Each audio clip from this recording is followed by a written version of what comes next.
This is Maria Cornelius, 247 Sports. Kellie, tie game at halftime, and then you guys just opened it up in the second half. What were the adjustments and the focus that you made from halftime to close the game? No, it's another one of those games we didn't make a lot of adjustments. We just got better at our game plan. And I thought we set the tone in the third quarter about how we were going to guard. I thought that was the biggest change from the first half. I thought our big lineup was really good for us. We went extended minutes with that in the third quarter. Cassie and Tamari both did a really good job defensively in that third quarter. And I thought our transition game was good. We got stops and converted those on the other end. A very quick follow-up. This is officially your first win as the head coach of Tennessee because of what happened last season.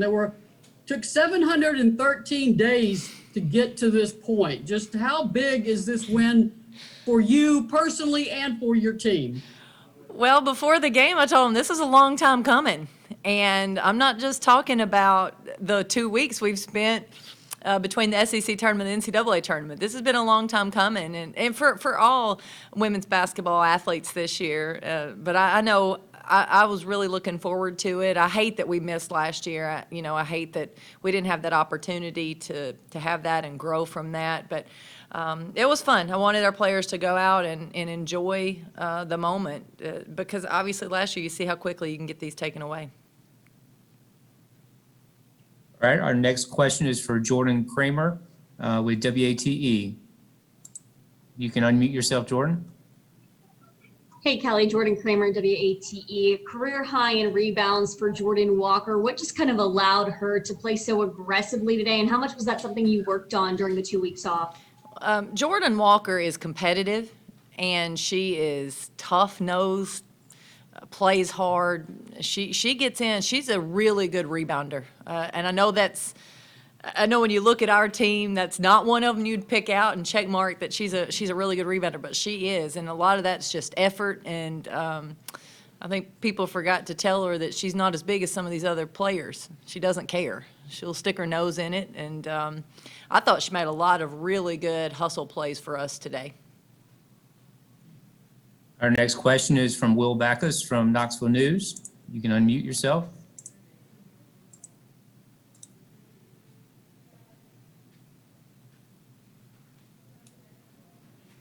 Yeah, this is Will Backus from Knox News. Tess Darby played a lot more today than she normally did. Was that kind of to combat MTSU's perimeter presence? And I guess how did you guys adjust, kind of from the first half to the second half with that? Well, we have actually been working Tess a lot in that small forward position. And without Marta Suarez on the court, we knew we were going to have some limited minutes there. Tess has done a really good job in the last couple of weeks of playing that position for us. We felt like this was a game that she could contribute. I thought she did some really good things. I thought defensively she was really solid, made a lot of plays. She communicates well, which in turn, she's an easy player to play with when she's out on the court. And then obviously she spreads the defense out. Okay, our next question is from Joe Rexrode. Joe, unmute yourself. Yeah, Joe Rexrode from The Athletic. Kellie, I just wondered, did you expect to play as much zone as you did today? And did you think the big lineup would work as well as it did in the third quarter? Because like you said, obviously that really took over the game.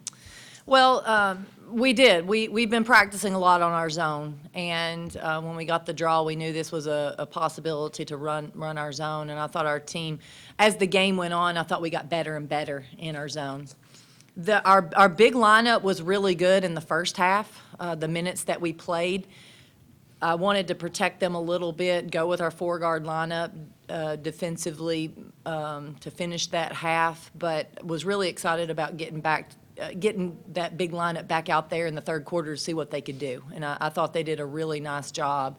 And again, I think it started on the defensive end, but obviously having both of our bigs in there, it can be a problem matchup-wise for some defenses. All right, our next question is for Pepper Persley with the Next Hoops. Pepper, you can unmute yourself. Hi, Coach. Congrats on the win today. Pepper Percy with the Next Hoops. Can you just discuss the impact of Davis and Burrell, especially in the second half? Well, these are two dynamic players. They've been really good for us all season long. Two of the best guards. We got a pretty good combo there with these players. But I thought they played really well downhill. Played downhill really well in the second half. A lot of that had to do with us getting stops and then getting them out and running in transition. And when they play downhill, they're really hard to guard.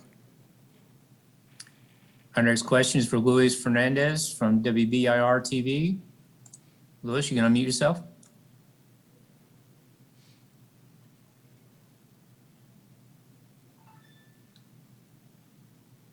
Luis?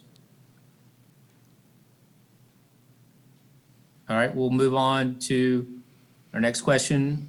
Gustavo Tomazelli, you can unmute yourself. Can you hear me? Yes.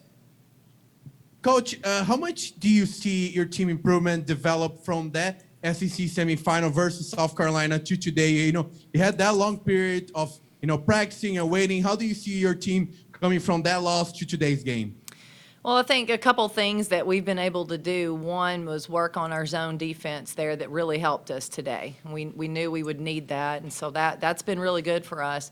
The other thing we worked a lot on was working on our patience offensively, and I saw that tonight. I thought we did a really good job of taking our time and finding opportunities to be aggressive, but not forcing things. So I thought it was much improved from our semifinals game. Our next question is for Chloe Levering, WTK. Chloe, can you unmute yourself? Coach, everybody's been talking about how this season has been so full of overcoming adversity, COVID-related or otherwise, and you guys have been having to overcome adversity and challenges within games, such as MTSU is, for example, so hard to they don't let a lot of turnovers slide and things like that. Do you just feel like this season with all the adversity do you feel like this has made your team better at overcoming just challenges in general and especially during this tournament? Yeah, I think we've had our fair share of adversity this year, several injuries, some season-ending injuries, and obviously just with COVID in general, the pauses, some travel. We've had a lot. But I've always felt like the teams that make great runs in the tournament or the teams that end up on top, it's not been easy for them. I think adversity brings you together. I think adversity challenges you to be better. I think adversity throughout the season prepares you for adversity in the tournament. And there's no doubt that you're going to have to overcome it. At some point, you're going to have to overcome it. And I'm hopeful that because we've done that throughout the year, we've had a lot of situations that have not been easy, and we have handled it. I'm hopeful that that will carry over. In the first half, Middle Tennessee is making runs. We don't panic. We handle it. We come out. We're better in the second half, and we win the ball game.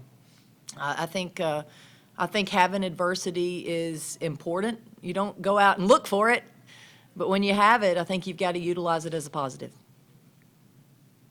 Okay, we have time for probably a couple more questions. Next, we'll go back to Jordan Kramer. Jordan, you can unmute yourself. Hey, Kelly, I actually have Lewis's question. He's dealing with a little bit of mic issues, but Renaya, Ray, and Cassie were the only players with NCAA experience entering today's game. How important do you feel like it was just to get game one kind of out of the way and maybe breed some confidence into the younger players moving forward? Well, I think it was important for all of us, even those players that have that experience. It's been a while, and I started thinking about that myself. We're young to this tournament, and I will say most of our players don't even know what it's supposed to look like. It doesn't look like it normally does with COVID protocols. So I think they didn't know what to expect anyway. So hopefully that's actually played into our favor a little bit. But there's once you get that first one, you can settle in now and hopefully really lock in. It's been a long time. We've been here a long time, without playing a game. So I'm glad we got this first one, and now hopefully can just stay locked in and be ready to go on Tuesday. Okay, we'll go back to Maria Cornelius. Maria, can you unmute yourself? Coach, I want to ask you about the double Jordans. You have said that Jordan Walker shoots well in practice, and that was seen today on the court. And then Jordan Horston, of course, with her sixth assist. Just how effective are the two of them together on the court? Well, I think they actually play well together. We can move them around a little bit. I think Jordan makes plays. I think it's Jordan. I guess both of them, Jordans, make plays. Jordan Horston makes a lot of plays with the basketball in transition. She's always looking to pass and find teammates. I think Walker makes so many hustle plays, grabbing rebounds, sticking her nose in there. I think they're a good combination, and I think they're both very competitive, and their skill set allows us to play them both at the same time. Okay, our final question for Coach Harper will be from Zach Rickens. Zach, you can unmute yourself. Hi, Kellie. Zach Rickens with WVLT. Congrats on the win. Any idea, I know you just got off the court, but any idea kind of what the schedule looks like now? You guys are obviously in Austin. The next game, correct me if I'm wrong, in San Antonio. Do you know what the next day looks like here with practice and travel? And will you guys kind of just stay in the San Antonio area, or can you any idea, can you kind of take me through what the next 24 hours or so looks like? I'll be honest with you, it sounds like you know more than I do at this point. I'm not sure. I honestly do not know. I know we will have some lunch or get some food here. We will drive back to San Antonio. We will have a COVID test tonight. That is all I know. So I will find out a little bit more information here in a little bit. I'm not sure. Do we know I don't even know where our game is on Tuesday. I know we play Tuesday, and I know the winner of Michigan and Florida Gulf Coast is who we play. But that is literally the extent of it. So, again, that's the one thing we handle our business, take care of what we can take care of, and we'll figure it out. We're not going anywhere. We'll be in this area.